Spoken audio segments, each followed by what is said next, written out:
कक्षा 9 की आपकी जो प्रश्नावली 11.3 है उसका जो 4th क्वेश्चन है, अब हम इसको सॉल्व करते हैं। इसमें लिखा है यदि 9 सेंटीमीटर ऊंचाई वाले एक लंब वृत्तीय शंकु का आयतन 48 यानी 48 सेंटीमीटर क्यूब है, यानी एक हमारे पास एक आपका कोण है, ठीक है कि नहीं, और उसकी जो ऊंचाई है वो 9 सेंटीमीटर हमें प्राप्त है। ठीक है,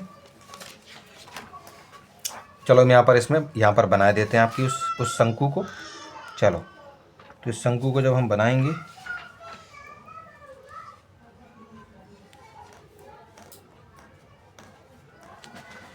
ये हमारे पास वो शंकु है जिसकी ऊंचाई यानी यहाँ पर हमारी यहाँ से लेके यहाँ तक हमारी त्रिज्या होगी, और इसकी ये जो ऊंचाई है वो कितनी है,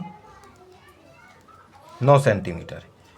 ठीक है कि नहीं, 9 सेंटीमीटर है। चलो, और इसका जो आयतन है, इसका ये जो वॉल्यूम है वो कितना है, 48 सेंटीमीटर क्यूब है। ठीक है, हम उसको लिख लेंगे।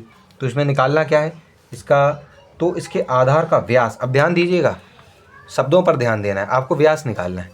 व्यास आप डायरेक्टली तो निकाल नहीं सकते बच्चों। तो इस वाले क्वेश्चन की तरह, ये जो 3rd वाला क्वेश्चन था, इसकी तरह पहले तो हम इसकी त्रिज्या निकालेंगे बच्चों। इसकी जब हमें त्रिज्या मिल जाएगी, हम सभी जानते हैं कि त्रिज्या का 2 गुना, त्रिज्या का हम 2 गुना कर देंगे तो आपका व्यास हो जाएगा। पर इन चीज़ों पर आपको ध्यान देना, वो घुमाकर भी आपको सवाल इसमें दे सकते हैं।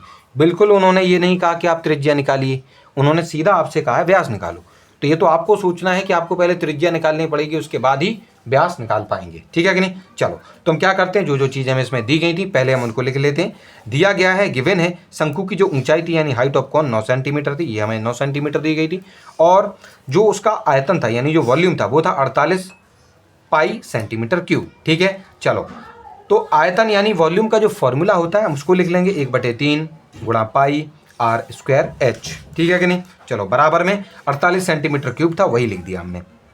यहाँ पर 1/3 की जगह 1/3 है, पाई की जगह पर पाई लिखेंगे, आर स्क्वायर की जगह पर आर स्क्वायर लिखेंगे, और एच ऊंचाई हमें 9 सेंटीमीटर दी गई थी, हमने 9 लिख दिया।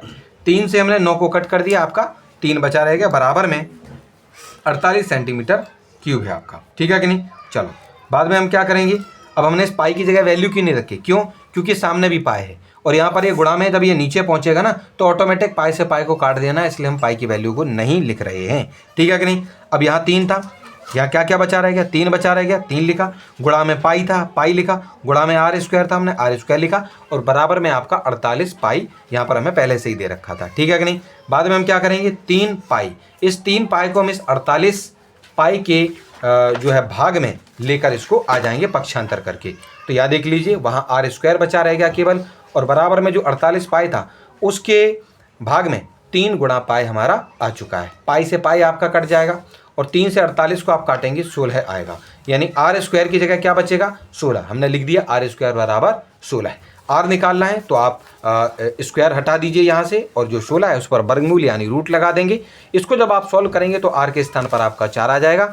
तो हमारी जो त्रिज्या है यानी जो हमारी रेडियस है वो आपकी प्राप्त आपको हो चुकी है 4 सेंटीमीटर। लेकिन हमें इसमें हमसे पूछा गया था व्यास, तो हमने लिख लिया, तो व्यास यानी 100, आपका जो डायामीटर है वो कितना हो जाएगा, आपका जितनी त्रिज्या थी, जो त्रिज्या है उसका 2 से गुणा कर दीजिए, 2 से गुणा करने पर आपका 8 आपको प्राप्त हो गया, वही व्यास यानी आपका डायमीटर है, और यही हमसे पूछा गया था। तो इस प्रकार से आपका ये जो 4th वाला क्वेश्चन है वो भी हमारा सॉल्व हो चुका है।